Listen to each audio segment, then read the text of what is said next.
Movie start होती है तो हमें एक लेडी दिखाई जाती है जिसका नाम शीला होता है। शीला जो कि एक बैंक में जॉब करती थी और रिसेंटली शीला की डिवोर्स हुई थी और अब वो अपने बेटे के साथ रहती थी। शीला को हमेशा ही अपने सीनियर से डांट पड़ती रहती थी, चाहे उसकी गलती होती थी या फिर नहीं होती थी, उसे सब कुछ बर्दाश्त करना पड़ता था। अब क्योंकि घर को चलाने वाली वो अकेली ही थी इसीलिए उसे बेयर करना पड़ता था। अब क्योंकि वो अकेली होती है इसीलिए वो शादी करने के लिए न्यूज़पेपर में शादी का एड देखती है और एक पर्सन को अपनी पिक्चर्स भेजती है। फिर ये दोनों मिलने का प्लान बनाते हैं। फिर शीला काम में बिजी होती है और साथ साथ वो टीवी पर किसी शॉप की सेल का एड भी देखती है और ये सेल किसी गारमेंट्स की शॉप पर लगी थी। और हैरान कर देने वाली बात तो ये है कि वो सेल सिर्फ एक स्पेसिफिक ड्रेस पर थी और वो ड्रेस शीला को काफी पसंद आता है और वो काफी अट्रैक्टिव भी था, इसीलिए वो भी डिसाइड करती है कि वो भी इस ड्रेस को परचेज करेगी। फिर शीला उसी शॉप में कपड़े परचेज करने के लिए जाती है। वहीं पर शीला उस शॉप की ऑनर से मिलती है जिसका नाम मिस लखनूर होता है। वो शीला को कहती है कि मैं शॉपिंग करने में आपकी हेल्प कर सकती हूँ ताकि आप अच्छी परचेजिंग करें और वो शीला को अपनी शॉप का सबसे खूबसूरत ड्रेस एक रेड कलर का ड्रेस दिखाती है। शीला को देखते ही वो ड्रेस काफी पसंद आ जाता है। शीला उस ड्रेस को ट्राई करने के लिए जाती है। मिस लखनूर भी शीला को कहती है कि अगर तुम ये ड्रेस कहीं पर पहनकर जाओगी तो तुम हमेशा अपने उस दिन को याद रखोगी। ये बात सुनकर शीला एग्री हो जाती है वो ड्रेस परचेज करने के लिए और वो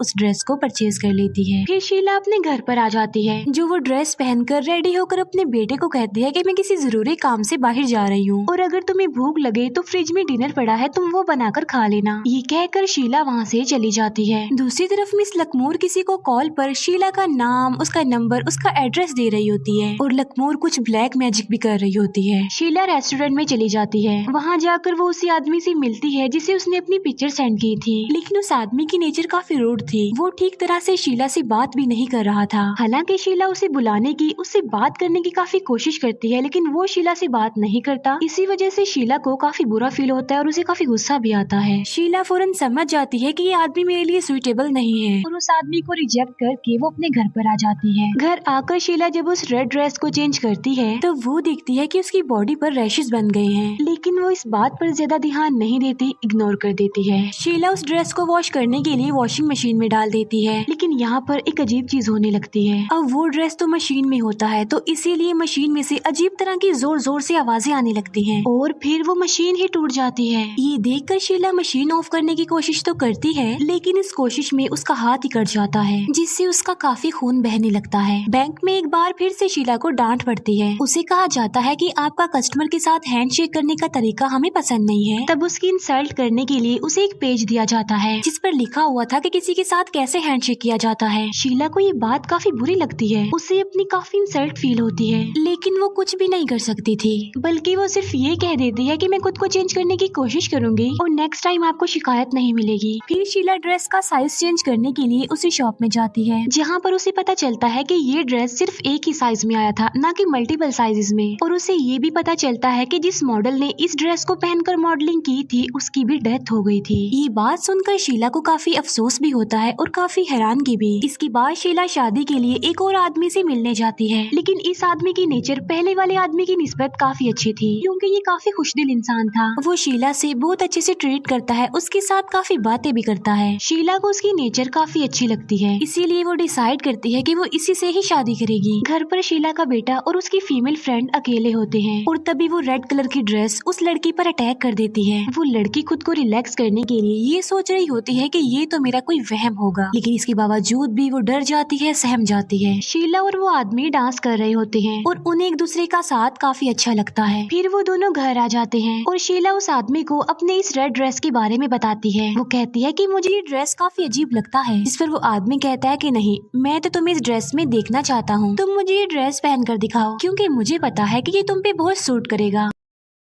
पहले पहले तो शीला से ऐसा नहीं हो पाता, लेकिन फिर वो उस ड्रेस को पहन लेती है। फिर वो लोग एक दूसरे के साथ टाइम स्पेंड करते हैं। इसके बाद शीला वो ड्रेस चेंज कर लेती है और उस ड्रेस को हम एक जगह से दूसरी जगह पर मूव होता हुआ देखते हैं। और रात को नेक्स्ट मॉर्निंग शीला और वो आदमी वॉक पर जाते हैं जहाँ पर एक डॉग शीला को काट लेता है, जिससे शीला इंजर्ड हो जाती है और इसी बीच उसकी वो रेड कलर की ड्रेस फट जाती है। शीला और वो आदमी जब घर पर एक साथ होते हैं तब वहाँ पर शीला का बेटा आता है, उसका वो रेड कलर का ड्रेस लेकर, और वो ड्रेस वो अपनी मदर को यानी शीला को देता है, जिस पर शीला कहती है कि बेटा ये ड्रेस तो फट चुका है, इसे तुम डस्टबिन में फेंक दो। जिस पर उसका बेटा कहता है कि नहीं मॉम, ये नहीं फटी, देखेंगे बिल्कुल ठीक है। तब शीला का बेटा उसे वो ड्रेस दिखाता है। शीला देखती है कि वो ड्रेस तो बिल्कुल ठीक है और बिल्कुल न्यू लग रहा है। ये देखकर वो काफी हैरान रह जाती है क्योंकि वो ड्रेस काफी ज्यादा फट गया था, लेकिन अब तो उसकी हालत एकदम नई लग रही थी। फिर शीला उस ड्रेस को वापस करने के लिए उसे शॉप में जाती है, लेकिन लखमोर उस ड्रेस को वापस लेने से इनकार कर देती है और कहती है कि इस ड्रेस की वापसी नहीं थी, इसीलिए सॉरी, मैं ये ड्रेस नहीं ले सकती। इसीलिए शीला को वो ड्रेस वापस ले जाना पड़ता है। फिर शीला और वो आदमी डिसाइड करते हैं कि आज रात वो एक साथ ही रहेंगे। शीला ये बात अपने बेटे को बताकर चली जाती है, लेकिन रास्ते में ही वो ड्रेस उसके सूटकेस से बाहर निकल जाता है और हवा में फ्लाई करने लगता है। लेकिन तभी शीला को रास्ते में एक डमी खड़ी हुई दिखाई देती है। तब शीला एकदम से ब्रेक लगाने की कोशिश करती है, जिससे गाड़ी का बैलेंस खराब हो जाता है और उसका बुरी तरह से एक्सीडेंट हो जाता है और इस एक्सीडेंट की वजह से शीला की मौत हो जाती है। शीला की डेथ के बारे में पुलिस उसके बेटे को इन्फॉर्म करती है। इस इंसिडेंट की हम थोड़ी देर बाद देखते हैं कि सेम वही ड्रेस एक शॉप में सेल होने के लिए आया है, जहाँ पर उस ड्रेस को एक मैकेनिक परचेज कर लेता है अपनी फियांसी के लिए। इसके बाद वो मैकेनिक एक पार्टी में चला जाता है और वो काफी भोला भाला था। पार्टी में उस मैकेनिक के दोस्त उसे बहुत ज्यादा शराब पिला देते हैं और उसे काफी इंसिस्ट किया जाता है इस रेड ड्रेस को पहनने के लिए और वो मैकेनिक उस ड्रेस को पहन भी लेता है। तब वो सारे उसे तंग करने लगते हैं, उसे परेशान करने लगते हैं, लेकिन इतनी ज्यादा ड्रिंक करने की वजह से उसकी तबीयत खराब होने लगती है, उसे वॉमिट होती है और वो बेहोश हो जाता है। अगले दिन जब उस मैकेनिक को होश आता है तब उसकी फियांसी उसे मिलने आती है और यहाँ पर हम उस मैकेनिक की बॉडी पर सेम वैसे ही रैशेस देखते हैं जैसे हमने शीला की बॉडी पर भी देखे थे और ये वो रेड ड्रेस पहनने की वजह से बने थे। फिर उस मैकेनिक को बिला वजह अपने बॉस से डांट पड़ती है, सेम वैसे ही जैसे शीला को पड़ा करती थी। फिर वो मैकेनिक एक लेडी के घर में मशीन रिपेयर करने जाता है, जहाँ पर वो लेडी उस मैकेनिक को परेशान करने की कोशिश करती है, लेकिन वो उस पर ज्यादा ध्यान नहीं देता। रात को जब वो मैकेनिक और उसकी फियांसी सो रहे होते हैं तब वो ड्रेस हवा में फ्लाई करने लगता है। ऐसा लग रहा था कि जैसे वो ड्रेस उन्हें देख रहा हो। नेक्स्ट मॉर्निंग उस मैकेनिक की फियांसी वो ड्रेस उसे पहनकर दिखाती है और वो ड्रेस उस लड़की को भी बिल्कुल फिट आ जाती है और बाद में उसे वॉश करने के लिए वॉशिंग मशीन में डाल दिया जाता है। फिर उस मैकेनिक की फियांसी और ज्यादा ड्रेस परचेज करने के लिए उसे शॉप में जाती है। घर वापस आने पर वो देखते हैं कि उनकी वॉशिंग मशीन पूरी तरह टूट चुकी है और सब कपड़े बिखरे होते हैं। उन लोगों को कुछ भी समझ नहीं आती कि आखिर ये क्या हुआ है, लेकिन वो लड़की ड्रेस को सूखने के लिए लटका देती है और वो मैकेनिक मशीन को रिपेयर करने लगता है। फिर अगले दिन उस मैकेनिक को जॉब से ही निकाल दिया जाता है, वो भी बिला वजह। अब क्योंकि उस मैकेनिक के पास जॉब नहीं थी, लेकिन उसने अपने फियांसी को आउटिंग पर लेकर जाना था, इसीलिए वो लोन लेने के लिए उसी बैंक में जाता है जहाँ पर शीला जॉब करती थी। जहाँ पर शीला के सीनियर्स उसे अपने साथ काम करने के लिए ऑफर करते हैं। वो कहते हैं कि हम तुम्हें जॉब दे देंगे, लोन नहीं देंगे। जब वो मैकेनिक देखता है कि यहाँ से पैसे नहीं मिलने वाले तो वो वहाँ से चला जाता है। घर आकर वो मैकेनिक टीवी देखने लगता है और वो टीवी में उसी शॉप की एडवर्टाइजमेंट देख रहा था, जबकि उसकी फियांसी कपड़े परचेज करने के लिए उसी शॉप में होती है, जिस पर लखमोर उसे कहती है कि स्टोर का टाइम ऑफ होने वाला है तो इसीलिए आप शॉपिंग नहीं कर सकती।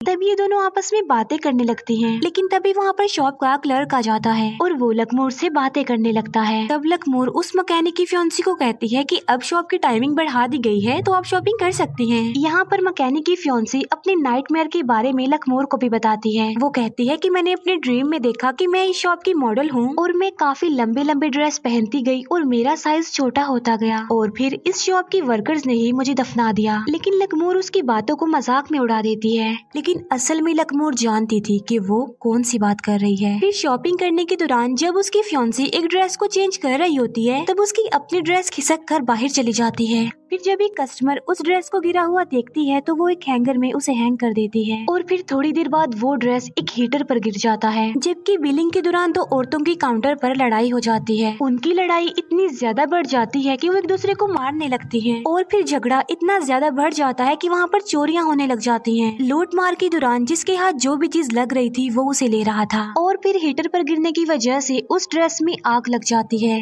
आग इतनी ज्यादा फैल जाती है कि पूरी शॉप जलने लगती है। मैकेनिक की फियांसी चेंजिंग रूम में अभी तक फंसी हुई थी और मुसीबत की बात तो ये है कि उसके डोर का हैंडल भी टूट जाता है और आग उस चेंजिंग रूम तक भी आ जाती है और वो जलकर मर जाती है। दूसरी तरफ वो मैकेनिक किसी पॉइजनस गैस की लीक होने की वजह से मर जाता है क्योंकि वो जो रेड ड्रेस था उसने मशीन की सेटिंग को खराब कर दिया था, जिसकी वजह से उस मशीन में से पॉइजनस गैस लीक होने लगती है और उस मैकेनिक की मौत का रीजन बनती है। उधर पूरी शॉप में आग लग चुकी थी। हम लखनूर को देखते हैं जो कि एक डमी के साथ लिफ्ट के जरिए नीचे जा रही थी और जाते जाते वो उन सभी लोगों को देख पाती है जिनके पास कभी ना कभी ये ड्रेस था। सबसे पहले उसे वो मॉडल दिखाई देती है जिसने उस ड्रेस को पहनकर मॉडलिंग की और फिर वो मर गई। इसके बाद वो देखती है शीला को और उसके बाद उस मैकेनिक को और सबसे लास्ट में वो देखती है मैकेनिक की फियांसी को और ये सारे लोग अपने खून से बने धागे से उस ड्रेस को सी रहे थे। लखनऊर उन सब लोगों को देखकर काफी खुश हो जाती है और वो आगे जाकर खाली पड़ी हुई मशीनों को भी देखती है, यानी उस जगह पर अभी कोई नहीं आया था, अभी वहाँ पर विक्टिम्स आने बाकी थे और जाहिर है यहाँ पर वही लोग आएंगे जिनके पास वो ड्रेस जाएगा। इस खाली जगह पर बैठने वाले लोगों का लखनऊर भी सब्री से इंतजार कर रही थी और जाहिर है अभी बहुत सारे लोग बाकी थे जिन्होंने इस ड्रेस की लपेट में आना था। वो पूरी शॉप जल कर राख हो जाती है और एक फायरमैन को वही रेड ड्रेस मिलती है और वो ड्रेस बिल्कुल न्यू था, यानी ये ड्रेस अब किसी और के हाथों में जाएगा और उसे अपना विक्टिम बनाएगा। इसी के साथ ही इस मूवी का यहीं पर द एंड हो जाता है। Thank you for watching.